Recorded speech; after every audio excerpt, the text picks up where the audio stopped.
Episodi 21. Per Quico López. L'època daurada de les presentacions. Així segut, buscant entre un milió de fotografies, en trobi un muntó de records. Records d'una època del destape, de vedets, de fallers fent representacions com els millors còmics, cantants i ballarins del panorama artístic dels anys 80, d'estar jugant per casa i sentir la meva germana Eugènia cantant per Pimpinela. Ella mateixa en contava com d'adolescent va actuar a l'antic Gran Teatre de Xàtiva en companyia d'altre jove faller. Érem hores i hores d'assajos, de nervis i de moltíssimes rialles. Aquells playbacks la gent els vivia molt intensament. Jo també volia actuar, jo també volia ser el protagonista, recordi. No estic massa segur, igual tenia 4 o 5 anys. Fèiem els més menuts un ball cantant la cançó dels dibuixos que estic molt segur tots recordeu, David el Nomo. Eren moments únics, cantant i cantant, fins que ja ens eixia aquella senzilla coreografia que amb fotografies del nostre benvolgut Federico tenim tots a les nostres cases. Julio Iglesias també eren un dels grans protagonistes en Homes. De segur tímids en la seva vida normal, es muntaven aquell acollidor teatre i feien gaudir aquell públic entregat que aplaudia incansablement.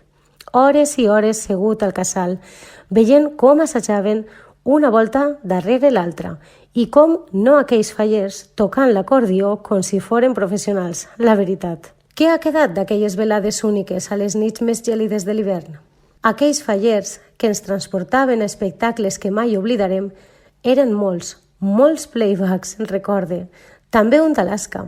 Eixes xiquetes amb 12 o 13 anys, amb el monyo ben escarotat i pintades per l'ocasió, es deixaven la pell en aquell escenari. Hombres G, Europe, Onda Vaselina, són tants que necessitaria un llibre sencer per a contar-los. Érem una falla nombrosa, capaç de dur a terme tot el que ens proposàvem. Altra cosa que mai oblidaré va ser la interpretació que varen fer les falleres majors de l'any 1985, Loles i Cristina, la meva germana, que era fallera major infantil. Aquella cançó de Paloma San Basilio que tota la gent cantava amb moltíssima emoció. Pel temps, tot ha evolucionat, tot ha canviat. Les noves tecnologies, la televisió i el món de l'entreteniment han fet que no valorem les coses senzilles. Jo pagaria per a tornar a aquells meravellosos anys. En aquesta època, la cosa va de musicals, de sainets. Nosaltres també hem fet, també hem gaudit. Però jo em quedo en aquelles vesprades pel casal sense parar de jugar, cantar i ballar.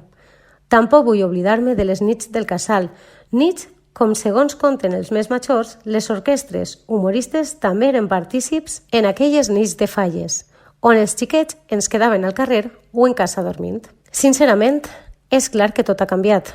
Anem a una presentació i també és molt bonica. La veritat que no diré que no. Però a mi, tots aquests records em fan reviure una història d'una vida, l'evolució d'una comissió que ha canviat. I hi ha gent que ja no està entre nosaltres, gent que sí que està i continua, gent que conta històries i et quedes bocabadat. Història d'una falla amb més de 50 anys de vivències, de plors, d'alegria, d'emocions. Història de la meua falla.